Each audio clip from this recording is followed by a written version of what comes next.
안녕하세요. 반갑습니다. 저는 올해 72세가 된 할줌바예요. 저희 둘째 며느리가 그러는데 요즘 다들 젊은 할머니를 할줌마라고 부른다면서요? 저도 젊은 할머니이고 싶은 욕심에 익명이고 얼굴도 안 보이니 할줌마라고 절 소개해봤습니다. 사실 이건 지금 저희 둘째 며느리가 타자를 쳐주고 있어요. 저는 옆에 앉아서 불러주고 있고요. 요즘 할머니들은 다 컴퓨터도 잘하고 스마트폰도 잘 쓰고 한다는데 전 평생 떡집에서 떡만 만들던 사람이라 그런가 영 어렵네요. 그래도 요즘은 손주들 덕분에 스마트폰 사용법도 익히고 얼마 전엔 커피숍에 가서 키오스크도 이용해 계산도 해봤습니다. 더불어 적립이란 것도 했고요. 그래도 아직 컴퓨터는 많이 어렵긴 합니다. 요즘은 나이든 노인들도 다 컴퓨터도 쓰고 한다는데 전 그쪽으론 영 젬병이에요. 사실 겁이 많은 성격 탓도 있겠지만 평생을 꼬장꼬장한 남편 옆에서 길을 못 펴고 살던 습관이 아직 남아서 뭔가 새롭게 도전한다는 것, 그리고 도전하는 도중 실수하는 것을 두려워하는 게 아닌가 싶기도 하네요. 제 남편은 5년 전 병으로 먼저 세상을 떠났어요. 제가 이렇게 욕을 하긴 해도 남편이 제게 참 잘했어요. 가부장적이고 무뚝뚝한 남자이긴 했지만 나름 세심하고 다정하고 무엇보다 평생 한눈 한 번 안 팔고 저만 바라보면서 살던 남자였어요. 아들 둘 키우면서 고생도 참 많이 했고요. 그래서 남편이 제 앞으로 물려주고 간 재산이 좀 있어요. 오늘은 제가 이 재산과 죽은 남편에 얽힌 저의 신기한 경험을 좀 들려드릴까 하고 이렇게 둘째 며느리에게 대피를 신청하게 되었습니다. 제가 워낙 자주 보던 채널이라 그런지 좀 긴장되긴 하네요. 이 사연이 뽑힐지 뽑히지 않을진 모르겠지만 최대한 재미있게 이야기를 한번 해보도록 하겠습니다. 말주변이 없는 저를 너그러이 이해해주시고 들어주시면 감사하겠습니다. 저는 25살에 남편과 결혼했어요. 흔한 중매로 만났는데 남자가 인물은 별론데 참 성실하더라고요. 그런 남편의 성실함 하나 믿고 전 두 번째 만남에서 결혼을 결심하게 되었죠. 남편은 그때 당시 방앗간을 했어요. 꽤 잘 사는 집 아들이었던 남편의 부모님이 결혼하고 차려주신 거였죠. 규모는 작았지만 남편은 꽤 성실했습니다. 저희 부부는 새벽 4시에 일어나 방앗간으로 출근했고 늦은 밤이 되어서야 집으로 돌아왔어요. 방앗간에 작은 부엌을 두고 아침, 점심, 저녁을 거기서 해결할 만큼 저희 둘은 참 열심히 살았죠. 두 사람이 궁합이 잘 맞았는지 운대가 잘 맞았는지 처음엔 작은 방앗간으로 시작했던 구멍가게를 조금 넓히게 되고 나중엔 떡집을 겸하게 되고 떡집이 입소문이 나면서 그 주변 지역에선 꽤 이름 있는 떡집으로 자리 잡아갔습니다. 소규모의 떡집은 곧 큰 상가 한 채를 통째로 쓸 만큼 커졌습니다. 평일 주말 할 것 없이 밀려드는 주문에 가게는 북적였고 저희 부부는 건물을 올릴 만큼 많은 돈을 벌게 되었죠. 저희 부부가 첫 건물을 올린 것이 첫애가 중학교 들어갈 무렵이었으니 아마도 결혼하고 17년 되고서였나 봐요. 하여튼 저희는 그때도 밤낮 없이 일했습니다. 인부를 쓰긴 했지만 저희가 직접 만드는 것과 맛이 다르기에 그 맛을 유지하기 위해 밤낮 없이 최선을 다했고 저희 떡집은 다른 지역에서도 주문을 할 만큼 유명해졌죠. 그렇게 시간이 지나 저희 건물은 한 채에서 두 채가 되고 두 채에서 세 채가 되었습니다. 그렇게 고생을 하는 사이에 저희 부부 사이는 어땠냐고요? 성실함이 장점이었던 남편은 참 많은 단점을 가진 사람이었습니다. 낭만적이거나 자상하다거나 하는 것은 기대도 못했고요. 아침엔 일어나면 물을 떠다 받쳐야 했고 삼시세끼 꼭 갓 지은 쌀밥을 대령해야 했어요. 그렇게 아침 저녁으로 고생한 부인에게 고맙다는 말, 수고했다는 말, 피곤하지라는 따뜻한 위로 한번 건넨 적 없는 정말 가부장, 그 자체인 남자였죠. 지금 생각하니 그래 다른 사람들처럼 밖에서 술 안 먹고 바람 안 피우는 게 어디냐 하며 그 무뚝뚝함을 참고 살았던 세월이 참 기네요. 그런데 남편은 제가 원하지도 생각지도 않던 방법으로 그 긴 세월을 보상해 주었습니다. 제가 45살이 되던 해였어요. 무심하게 툭 제게 서리봉투를 건네더군요. 여보, 이게 뭐예요? 아, 보면 몰라? 퉁명스럽게 던진 말에 봉투를 열어보았습니다. 그 봉투엔 무슨 서류가 산더미처럼 들어있었는데 열어보니 대충 건물과 집 그리고 가게를 모두 부부 공동 명의로 돌려놓은 문서였어요. 사실 어차피 요즘 같은 시대야 소송하면 그 재산 모두 분할받을 수 있지만 저희 때는 그랬나요? 그냥 안 주면 못 받는 거고 그런 줄만 알고 살았는데 사실 이혼할 마음도 없었지만 남편의 그런 행동이 제게는 큰 선물 같았어요. 마치 저를 믿고 한 사람의 동반자로 인정하고 있다는 속뜻이 들리는 것만 같았죠. 지금까지 고생한 것이 고맙다는 남편의 무뚝뚝한 마음 표현 같아 하염없이 눈물만 흐르더군요. 저는 그 서류를 잡고 펑펑 울었어요. 그러자 남편이 "아, 왜 울고 난리야?" 하더니 제 곁으로 와서 그러더군요. "그동안 고생 많았어. 우리 조금만 더 고생하자고. 애들 다 키우고 장가 보내고 나면 시골에 별장도 짓고 당신 좋아하는 채소도 키우면서 응? 살면 좋지 않겠어?" 더듬더듬 말하는데 남편의 딱딱한 마음속 진심이 어찌나 따뜻했는지 지금도 잊히지 않습니다. "알겠어요. 우리 꼭 그렇게 살아요." 저는 그리 말하며 눈물을 닦고 환히 웃었죠. 그 후에도 저희는 정말 최선을 다해 살았어요. 밤낮 없이 일하고 아이들을 바르게 키우기 위해 노력했습니다. 그렇게 시간이 흘렀고 장성한 두 아들은 1년 텀을 두고 나란히 결혼하게 되었어요. 첫째 며느리는 똑부러졌어요. 꽤 똑똑하고 야무진 구석이 있는 아이였어요. 워낙 배운 것도 많고 아는 것도 많은 아이였는데 성격은 좀 여우 같은 면이 있었죠. 가끔 와서 애교도 피우고 뭐 사달라고 어리광도 떨고 마치 막내딸같이 살가운 구석이 있는 애였어요. 반면 둘째는 좀 곰 같고 수더분한 애였어요. 대신 묵묵하고 무거웠죠. 첫째와 둘째 며느리가 바뀌었으면 참 좋았겠다 싶을 만큼 두 며느리가 참 달랐어요. 그래도 뭐 어때요?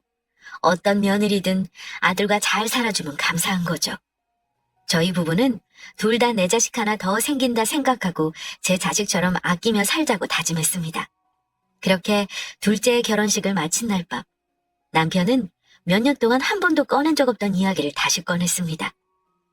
"그때 약속했던 거 땅 샀어." 전 하도 오래전 일이라 까맣게 까먹고 있었지 뭡니까? 그래서 제가 물었죠. "뭔 말이에요?" 우리 늙으면 집 지어서 내려가기로 했잖아. 그거 땅 샀어. 아주 넓어. 그 건축업자 만날 건데 평소에 당신 살고 싶었던 집 있으면 사진이나 몇 장 보내보든가. 건축가한테 뭐 말이라도 해보게. 무뚝뚝하고 거친 말 끝에 절 생각하는 진심이 느껴졌어요. 저는 남편의 손을 꼭 잡았죠. "난 어디든 좋으니까 당신 원하는 집에서 살아요. 대신 나 마당에 작은 정자 하나만 지어줘요. 거기서 당신이랑 고스톱이나 치면서 살게." 남편은 쑥스러운 듯이 웃더니 그러더군요. "지금까지 고생 많았네." 일에 미쳐 사는 것 같던 남편은 거짓말처럼 가게들을 정리하기 시작했습니다. 정말 이제 진짜 편안할 날만 남았다고 생각했죠. 그런데 불행은 꼭 가장 행복하기 직전에 찾아오더군요. 바로 남편의 대장암 소식이었어요. 병원에선 손쓰기엔 너무 늦었다는 말이 돌아왔습니다. 길어야 6개월이라는 시한부 판정을 받게 된 거죠. 하늘이 무너지는 기분이었어요. 이제 편히 살 날만 남았다고 생각했는데 갑자기 병원이라니. 남편이 너무 가엾고 혼자 남겨줄 저도 너무 가여웠죠. 하지만 남편은 꿋꿋했습니다. 혼자 뭔가를 정리하는 시간을 가지더니 덤덤하게 병원으로 들어갔죠. 병실에 누운 남편을 바라보며 눈물을 뚝뚝 흘리는 제게 그러더군요. "울지 말어." "당신은 억울하지도 않아요? 그렇게 열심히 살았는데." 그러자 남편이 그러더군요. "사람 다 죽는 거야. 그냥 좀 더 빨리 가는 거지. 난 남은 시간 자네랑 좀 즐겁게 보내다 가고 싶어. 이렇게 우는 거 말고. 슬펐지만 남편의 말이 맞았죠. 그래서 결국 전 남편의 말을 따르기로 했어요. 눈물을 닦고 밝게 웃어 보였죠. 저는 남편을 옆에서 살뜰히 간호했어요. 늙은 몸에 지치기도 했지만 남편의 곁을 떠나고 싶지 않았습니다. 그런데 참 그날 밤은 기분이 이상했어요. 한밤중에 잠에서 깨어난 남편이 절 부르더군요. 여보, 준철이 엄마. 전 잠시 붙였던 눈을 뜨고 남편의 상태를 살폈습니다. 늘 골골대던 남편의 컨디션이 무척 좋아 보였어요. 아, 여보, 오늘은 좀 기운이 나요? 응, 아주 좋아. 나 메론 좀 깎아다 줘. 이 밤에 갑자기 무슨 과일인가 싶었지만 통 뭘 먹지 못하던 남편이 갑자기 음식을 찾으니 반가운 마음이 앞섰습니다. 아유, 잠깐만 기다려요. 저는 정성스럽게 메론 한 통을 깎아와 남편에게 내밀었고 남편은 메론 한 통을 혼자 싹 다 먹어치웠습니다. 아이고, 배부르다. 입을 쓱 닦은 남편이 저를 바라보며 그러더군요. 여보, 나 죽으면 절대로 재산 애들 주지 마. 갑자기 그게 무슨 말이에요? 죽는다니. 어허, 울지 말고 내 말 잘 들어. 죽기 전에 애들한테 재산 양도하거나 나눠줄 생각 절대로 하지 말란 말이야. 왜요? 내가 그 고생한 게 다 자식들 잘 살게 하려고 한 건데. 그러자 남편이 그러더군요. 간밤에 꿈을 꿨는데 새끼 여우들이 떼지어 몰려와서 당신을 물어뜯더라고. 내가 영 기분이 안 좋아서 그러니까 그냥 내 말 듣고 그렇게 해. 이거 꼭 지켜야 해. 남편은 뜨뜻미지근한 제게 새끼손가락을 걸어 약속까지 받아내고야 다시 자리에 누웠습니다. 그리고 그날 새벽 남편은 7개월의 투병 끝에 세상을 떠났습니다. 그 대화가 마지막인 줄 알았다면 좀 더 잘해줄 걸, 몇 마디 더 할 걸. 저는 정말 깊은 슬픔과 후회에서 헤어나올 길이 없었습니다. 평생 동지이자 동료이자 친구이자 남편이었던 사람이 한순간에 사라져버린 거니까요.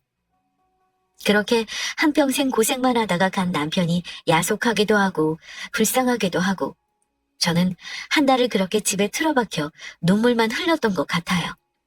그 사이 남편의 모든 재산은 공동 명의자인 저의 소유가 되어 있었고요. 그런데 제가 집에만 틀어박혀 산 지 한 달쯤 되었을 때였습니다. 집으로 큰 며느리가 찾아왔더군요. 손에는 먹을 것을 잔뜩 들고요. 어머니! 오냐, 그래. 우리 큰 며느리 왔구나. 기분은 좀 괜찮으세요? 좀 살만하면 힘들고, 살만하면 힘들고 그렇구나. 아이, 그렇지요. 안타까워하는 큰 며느리에게 애써 웃으며 안부를 물었습니다. 그래, 넌 요즘 어떻게 살고 있어? 요즘 정신이 없어서 동 들여다보지도 못했네. 그러자 큰 며느리가 기다렸다는 듯이 말하더군요. 아, 어머니, 그래서 말인데요. 저 이번에 사업을 좀 시작하려고 해요. 사업? 네, 조그맣게 뷰티 사업을 하려고 하는데 자금이 좀 모자라서요. 그 말을 듣는 순간 알았죠. 아, 이 애가 지금 내게 돈을 가지러 왔구나라는 걸요. 물론 흔쾌히 줄 수 있었어요. 뭐 얼마나 달라고 하겠어요. 이깟 돈, 건강 앞에 아무것도 아니라는 걸 남편을 보며 깨닫기도 했고 자식에게 부모가 뭐든 못 주겠습니까?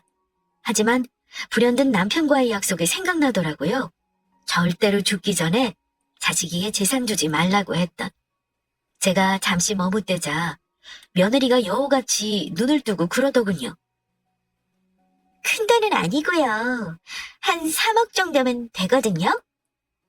3억이나? 며느리 입에서 나온 거금에 저는 놀랄 수밖에 없었습니다. 떡 몇백 판을 팔아도 나오지 않을 만큼의 큰 액수였으니까요. 네, 어머니. 어머니는 아버님이 돌아가실 때 물려주신 건물도 있고 이 집도 있고 아마 현금도 꽤 가지고 계실 것 같은데 저희 유산 미리 좀 주시면 어떨까 해서요. 저는 난감한 기색을 감추지 않고 며느리에게 말했죠. 얘야, 미안하다. 이건 내가 도울 수 없을 것 같다. 네 시아버지와 생전에 한 약속도 있고 3억이란 돈이 크기도 하지만 무엇보다 아직은 내가 네 아버지와 함께 일군 재산을 쉽게 건들 수 있을 만큼 마음이 회복된 것도 아니고 저는 솔직하게 제 마음을 이야기했어요. 큰며느리는 서운한 기색을 감추지 못하더군요. 마음이 좋지 않았지만 별 수 없었어요. 무엇보다 죽은 남편과 새끼손가락까지 걸고 한 약속을 저버릴 순 없었으니까요. 순간 얼굴이 굳었던 첫째 며느리는 곧 인상을 풀며 대답했습니다. 아니에요, 어머니. 제 말은 신경 쓰지 마시고 푹 쉬세요. 마음을 또 추스르시는 게 먼저죠. 제가 너무 생각이 짧았어요. 그리 받아들여주니 고맙기도 하고 미안한 마음도 들더군요. 이해해주니 고맙다. 또 올게요, 어머니. 식사 챙기시고 푹 쉬세요. 기분 상하지 않고 돌아가는 며느리가 어찌나 고맙던지 나중에라도 꼭 뭔가 도움이 되어야겠다고 생각했습니다. 그렇게 며칠이 지났죠. 첫째 며느리가 또 절 찾아왔습니다. 이번에는 하얀 봉투를 들고서요. 어머니, 저 왔어요. 그래. 웬일이야? 큰 며느리가 제 손을 잡아 끌며 소파에 앉히더군요. 그리고는 하얀 봉투를 꺼내 건넸습니다. 어머니, 제주도 여행권이에요. 호텔까지 모두 예약했으니까 저랑 여행 가요. 여행? 네네. 저랑 어머니랑 둘이만 여행 간 적 없잖아요. 갑자기 이건 왜... 그러자 큰며느리가 곱게 눈을 접으며 웃더군요. 저번에 어머니랑 대화하는데 기분이 너무 안 좋더라고요. 어머니가 너무 힘들어하시는 것 같은데 뭘 해드릴 수 있는 게 없으니 그래서 어머니 기분 전환 시켜드리려고요. 내일인데 같이 가세요. 네? 저는 내키지 않았습니다. 사실 남편과 사별한 지 채 한 달밖에 되지 않아 여행이라니 좋은 것을 보고 맛있는 것을 먹으며 웃고 싶은 기분이 아니었죠. 어머니, 저랑 가요.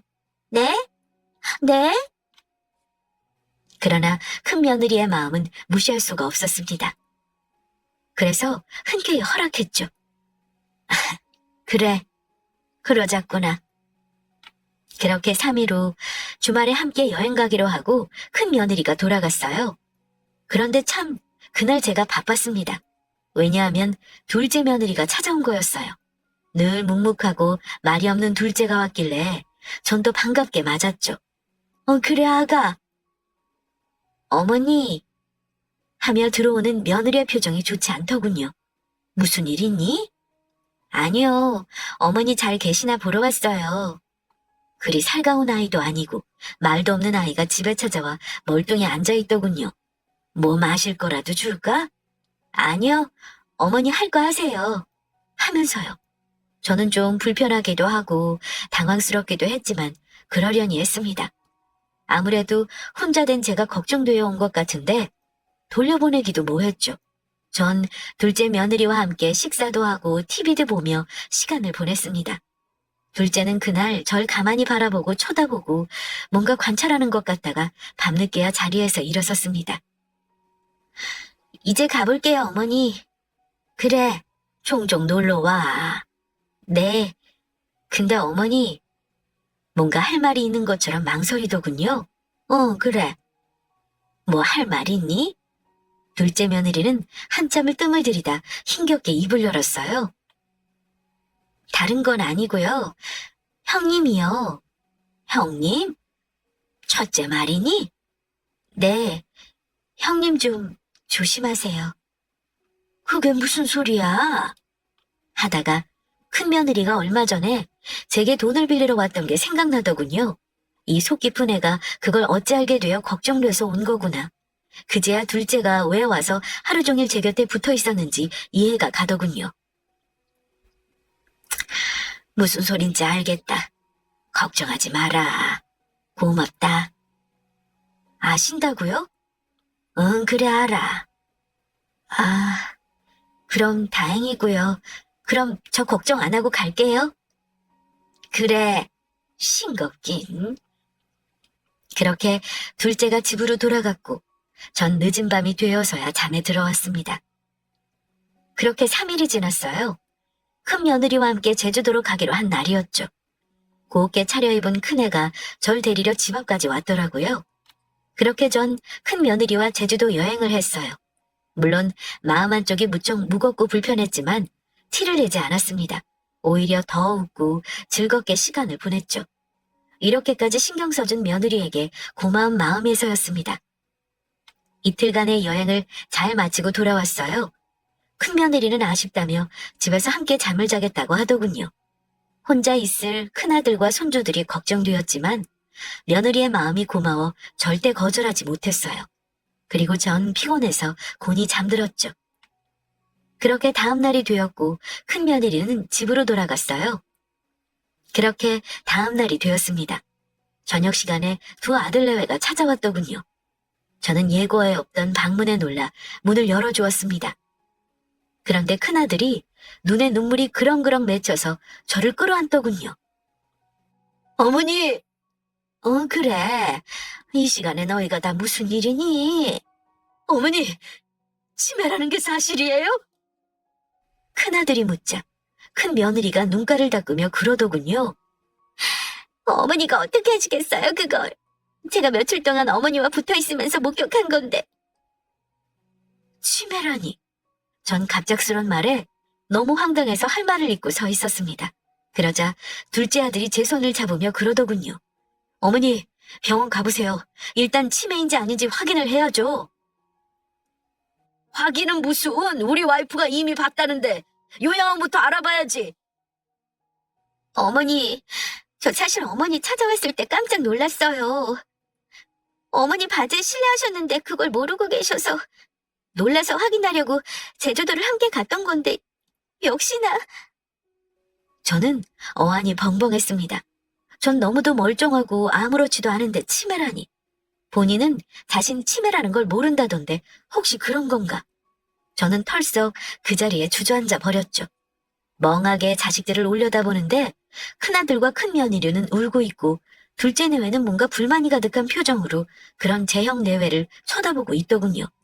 이 일이 뭔 일인가 저도 모르겠고 혼란스럽더라고요. 제가 넋을 놓고 앉아있는데 큰아들이 제 손을 꼭 잡으며 그러더군요. 어머니, 걱정하지 말고 건강만 신경 쓰세요. 재산이랑 뭐랑 제가 알아서 다 할게요. 치매 노인은 심신미약으로 아무런 결정권을 가지지 못하는 거 잘 알고 계시죠? 순간 뒤통수를 얻어맞은 기분이었습니다. 제가 멍해져서 큰아들을 쳐다보고 있을 때였어요. 둘째가 버럭 화를 내며 나서더군요. 형, 무슨 말을 그렇게 해요? 치매 노인이라니. 아직 병원에서 판정도 안 났는데. 그리고 형수가 그 소리 한 날 와이프가 직접 와서 거의 한나절을 붙어 있었는데 그런 김이 하나도 없더랍니다. 치매가 왔다 갔다 하지. 넌 뭘 한다고 난리야? 두 형제가 저 때문에 싸우고 난리더군요. 저는 정말 무슨 일인지도 모르겠고 둘이 싸우는 소리를 듣기 싫다는 생각만 들었어요. 저는 손을 내저으며 애들을 쫓아냈죠. 그냥 다 나가라. 나 지금 좀 쉬어야겠다. 그렇게 자식들을 다 밀어내고 혼자 이불을 덮고 누웠습니다. 가만히 생각을 해봤죠. 근데 아무리 생각해도 제가 치매 같진 않은 거예요. 전 바지에 실수를 한 적도 없고 하물며 가스레인지 불을 끄지 않은 적도 없었거든요. 순간 남편이 말했던 꿈이 생각났어요. 여우 새끼들이 내 살점을 다 뜯어먹더라는. 아무래도 큰 며느리의 소행인가 싶었어요. 돈을 내놓지 않으니 그렇게라도 제 재산을 빼앗아가려는 속셈이 분명해 보였죠. 눈물이 앞을 가렸습니다. 남편을 잃고 외롭게 사는 것도 너무 힘겨운데 자식들까지 제 돈을 노린다니. 저는 그날 밤 뜬 눈으로 보냈습니다. 날이 밝자마자 남편의 유골이 안치된 납골당으로 향했죠. 그리고 남편의 납골당 앞에서 목을 놓아 울었습니다. 아이고, 여보. 나 어쩌면 좋소. 큰 며느리가 나를 치매로 몰아서 재산을 다 빼앗으려는 속셈인 것 같은데 자식까지 나한테 이러니 내가 억울해서 살 수가 없어. 엉엉 소리내서 우는데 갑자기 햇볕이 따스하게 내리쬐더라고요. 갑자기 미친 듯이 졸음이 쏟아졌어요. 그리고 저는 그 자리에 쓰러져 저도 모르게 스르르 잠이 들어버렸죠. 저는 꿈을 꾸었어요. 남편이 짓겠다던 양평 집터였는데 집이 모두 완성되어 지어져 있더군요. 남편에게 제가 부탁했던 정자도 앞에 예쁘게 지어져 있었고요. 제가 너무 좋아서 신이 나서 뛰어갔더니 남편이 거기서 화투를 들고 앉아 있더라고요. 왜 이렇게 늦었어? 빨리 와서 배 돌려. 알았어요. 저는 열심히 패를 돌렸고 접전 끝에 남편에게 맞고를 이기고 말았습니다. 꿈인데도 어찌나 기분이 좋던지 신이 나서 남편을 약 올리듯 말했죠. 아이고 여보, 이것도 못해요? 내가 이겨버렸네. 어떡해. 소원이라도 하나 들어줘야겠는데. 이 여자가? 버럭 약이 올라 화를 내던 남편이 쩝 입맛을 다시며 제게 묻더군요. 그래, 소원이 뭔데? 전 길게 한숨을 내쉬고 나직하게 말했습니다. 나 당신 따라가게 해줘요. 그러자 남편이 버럭 불같이 화를 내더라고요. 뭐야? 그게 무슨 소리야? 아주 혼쭐 나려고 또 정신을 못 차리고. 그 목소리가 어찌나 무섭던지 저는 둥줄이겨 오싹해지는 것을 느꼈습니다. 저는 한탄하듯 바닥을 쳤습니다. 정말 울분에 못 이겨 눈물을 뚝뚝 흘리며 말했죠. 아이고 여보, 난 당신이랑 같이 있고 싶어서 그렇지. 자식들이 나를 재산 때문에 치매로 몰고 가는데 그럼 난 어떻게 살아야 해요?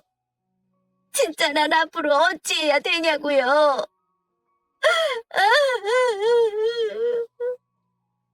제가 그리 울부짖자 길길이 날뛰던 남편이 털썩 주저앉아 제 손을 잡더군요. 여보, 힘들어도 조금만 참아. 아직은 내 옆에 올 때가 아니야. 그럼 어째요? 나 치매라고 자식들한테 모함받으면서 더는 살기 싫은데. 다 묘수가 있지. 남편의 말에 번쩍 눈이 뜨이더군요. 묘수요? 그럼. 그리 말하며 웃는 남편이 제 귀에 대고 무언가를 속삭였습니다.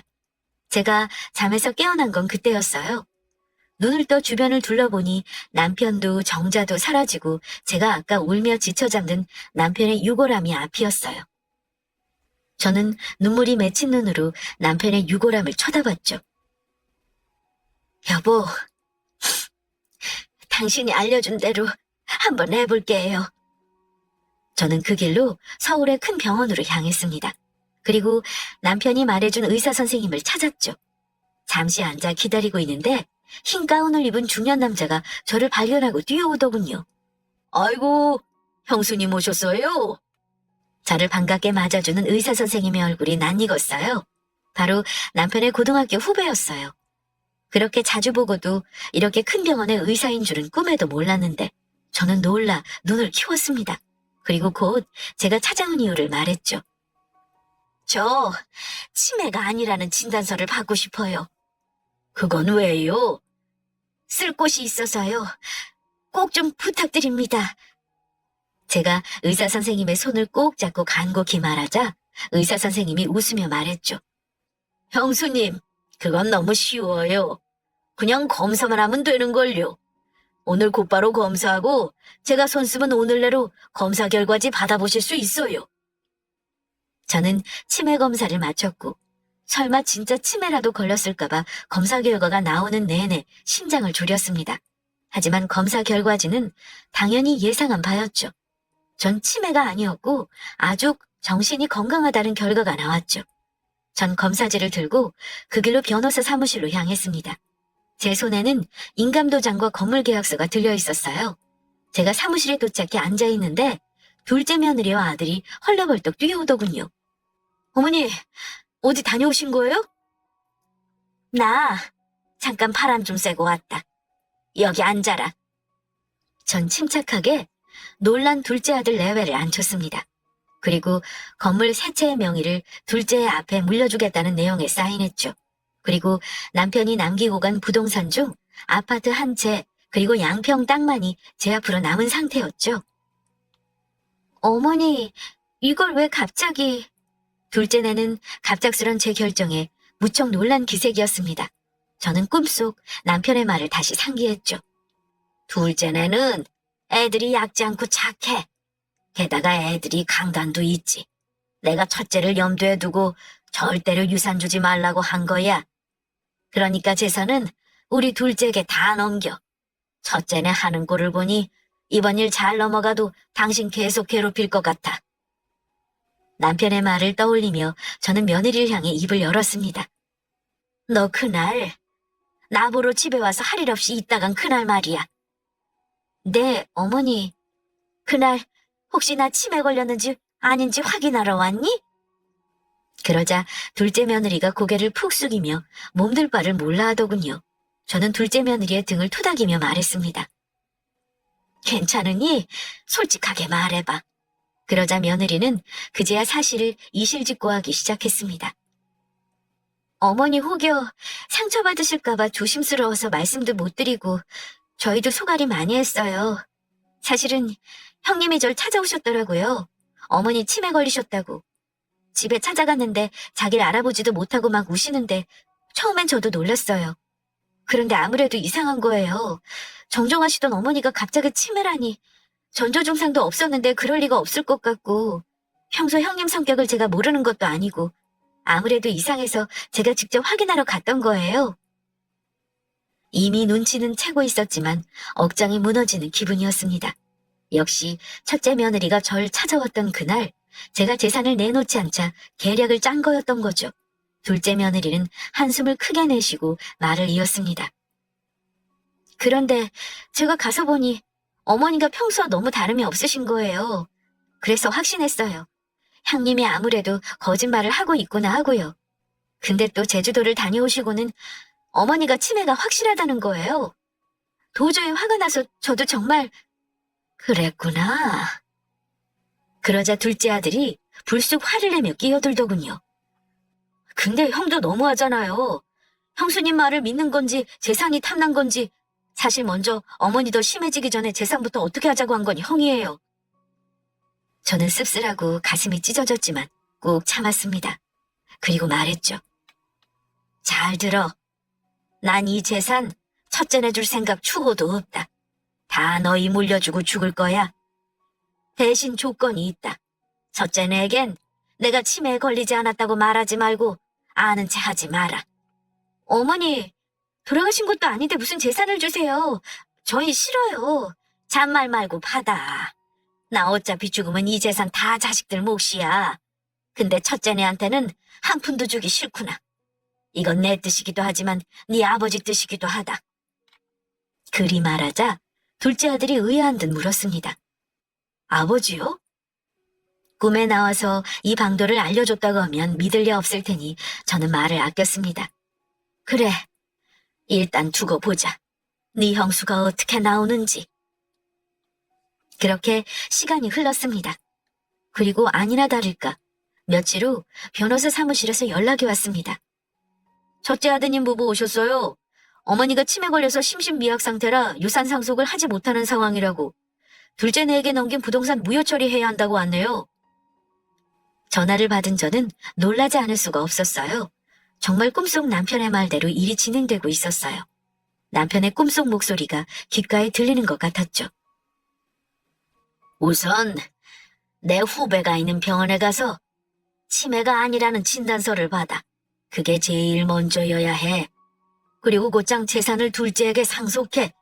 아파트랑 양평 땅은 남겨두고 당신도 살 곳은 있어야 하지 않겠어? 그리고 나면 며칠 후에 첫째네가 들고 일어날 거야. 그럼 그때 치매 진단서 들고 나타나. 그리고 모든 게 남편 말대로 되었습니다. 세상에, 기가 막히더군요. 정말 모든 것이 꿈속 남편의 말한 대로 흘러간다니 신기할 따름이었습니다. 기다렸던 바였죠. 저는 자리에서 일어서 그 길로 변호사 사무실로 향했습니다. 사무실에서는 첫째 며느리의 고성이 들리고 있었어요. 아니, 치매 걸린 노인이 유산 상속한다고 하는데 그걸 덥석 공중해 주시면 어떻게 해요? 네? 심신미약 상태에 맺어진 계약은 무효 처리돼야 한다고요. 변호사니까 잘 아실 거 아니에요? 저는 며느리의 목소리를 들으며 사무실로 들어섰죠. 그리고 나지막한 음성으로 말했습니다. 너희 여기 있었구나? 제가 나타나자 첫째네는 당황한 듯 놀란 기색을 감추지 못하더군요. 어머니! 저는 당당하게 걸어갔습니다. 그리고 며느리와 아들을 내려다보며 말했죠. 내가 치매에 걸린 심신미약 상태면 유산 상속이 무효가 된다고? 그러자 첫째 며느리가 울상이 되어 그러더군요. 네, 어머니. 솔직히 너무하세요. 어떻게 치매에 걸리셨다고는 해도 그 많은 재산은 둘째네만 주실 수 있으세요? 저 사업한다고 돈 필요하다 때는 그렇게 매몰차게 딱 자르시더니. 저는 황당해서 웃음이 나왔습니다. 그래서 제가 말했죠. 그래서 내가 치매에 걸렸다고 거짓말했니? 네? 어머니가 잘 모르셔서 그러나 본데 그거 거짓말 아니에요. 어머니 저 기억도 못하시고 바지기까지 신뢰하시는 걸 똑똑히 봤다고요. 딱 잡아떼는 모습이 가증스러웠습니다. 그래? 전 여유롭게 웃으며 병원에서 미리 떼놓은 서류를 내놓았습니다. 그런데 어쩌니? 나 치매가 아닌데. 치매는 네가 걸린 것 같구나. 제가 확인서를 내밀자 첫째 며느리 얼굴이 사색이 되더군요. 너 날 아주 우습게 본 모양인데? 전 변호사님을 불렀습니다. 저 변호사 양반. 네, 말씀하십시오. 내가 무식해서 모르는데 며느리가 내 재산 노리고 날 치매로 몰고 간 이 사건 형사처벌 대상입니까? 재산 편취 목적으로 행해진 거짓말은 사기죄에 해당합니다. 들었니? 사기죄에 해당한단다. 제가 그리 말하자 큰아들과 큰며느리는 그제서야 제 앞에 납죽 엎드려 싹싹 빌더군요. 어머니, 죄송해요. 제가 잘못했어요. 한 번만 봐주세요, 네? 엄마, 제가 잘못했어요. 전 진짜 엄마가 치매 걸리신 줄 알고 그런 거예요, 네? 엄마! 어머니, 제발요! 그리 싹싹 제 앞에서 비는 모습에 마음이 약해졌습니다. 제가 아무리 그래도 어떻게 자식을 사기죄로 고소하겠어요? 하지만 그냥 넘어갈 일은 아니었습니다. 아이들을 다시 보고 싶은 마음도 들지 않았고요. 난 둘째네 재산 모두 물려주고 싶다는 마음 변함없다. 너희 다신 보고 싶지 않으니까 내 앞에 다신 나타나지 마. 앞으로 어떤 일이 있어도 니들에겐 국물도 없으니까. 그리 말하고 변호사 사무실을 나왔습니다. 사실 한편으론 시원하고 한편으론 속이 쓰리더군요. 꿈에 나타난 남편의 묘책 덕분에 저는 제 재산과 저를 지킬 수 있었던 거예요. 정말 고맙고도 신기한 일이 아닐 수 없었어요. 그렇게 저의 치매 사건은 일단락되었고 첫째네는 아직도 한 번씩 저희 집 앞에 찾아와서 싹싹 빌며 울다 가고는 했어요. 지금도 그렇고요. 가끔 제가 마음이 약해질 때면 아직도 남편이 제 꿈에 찾아와요. 그리고 말하죠. 여우 새끼들한테 살 뜯어먹길 생각하지 말고 마음 단단히 먹어. 그럼 전 대꾸해요. 그래서 난 당신 곁에 언제 갈 수 있는데요? 그럼 남편이 그러죠. 내가 당신한테 못해준 게 해주고 싶은 게 너무 많았는데 눈을 감았어. 그거 다 하고 둘째한테 대신 다 받고 오려면 아직 한참 멀었어. 당신은 누릴 거 다 누리고 천천히 와. 늘 저는 베개를 적시며 잠에서 깨어난답니다.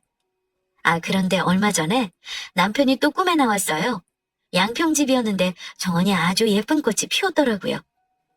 거길 거닐던 남편이 절 바라보며 환히 웃으며 그러더군요. 이 꽃이 당신을 닮아 아주 예뻐. 봄 가기 전에 한번 보러 와. 그날 저는 꿈에서 깨어나자마자 둘째 며느리의 차를 타고 그날 양평부지로 향했습니다. 그리고 도착한 양평부지에서 놀라운 것을 보고 맙니다. 언제부터 지었던 건지 다 지어진 새 집이 눈앞에 있었어요. 제가 가지고 싶다던 정자도 아주 예쁘게 잘 지어져 있었고요. 눈물이 앞을 막았습니다. 제가 흐르는 눈물을 주체하지 못하고 입을 틀어막을 때였습니다. 막 공사를 마무리하고 집 밖으로 나오던 건축가가 절 보고 아는 체를 하더군요. 사모님 맞으시죠? 네. 절 어떻게 아세요? 돌아가신 사장님이 사진 보여주셨어요. 이렇게 예쁜 여자가 살 집이니까 세상에서 제일 예쁘게 지어달라고. 정말 사진처럼 고우시네요. 저는 그 자리에 주저앉았습니다. 늘 무뚝뚝하고 마음 표현에 서툴던 남편의 진심을 이렇게 죽고 나서야 뼈저리게 느끼게 될 줄은 정말 몰랐거든요. 꿈에 나타나 방도를 알려준 남편의 도움이 아니었다면 건물은 고사하고 지금쯤 이 양평집도 큰 며느리의 손에 들어가 있을지 모를 일이었죠. 전 아마 치매 노인으로 몰려 어느 요양원에 갇혀 있었을지도 모르고요. 전 남편에게 고마워 하염없이 울었습니다. 남편이 그립고 보고 싶은 만큼 눈물을 다 쏟아내고 집으로 돌아왔어요. 그리고 곧장 아파트를 처분하고 양평집으로 들어왔어요. 여긴 옆에 냇가도 있고 앞엔 텃밭도 있고 이웃 주민들도 재미있어 외롭지 않게 잘 지내고 있어요. 일주일에 한 번 절 잊지 않고 찾아와주는 저희 둘째네도 있고요. 남편이 날 위해 지어준 집에서 이렇게 한평생 남편의 마음을 느끼면서 살다가 남편의 곁에 가는 것도 나쁘지 않을 것 같습니다. 이 모든 순간과 행복이 남편이 절 위해 마련해준 선물이겠죠. 여보, 조금만 기다려요. 당신이 나한테 못해줬던 모든 것들을 다 해보고 다 누려보고 당신 곁으로 갈 테니까. 고마워요. 그리고 많이 많이 사랑해요. 나이 들어 주책인가요? 좀 부끄러워서 서둘러 글을 마무리하겠습니다. 제 긴 사연 들어주셔서 감사합니다.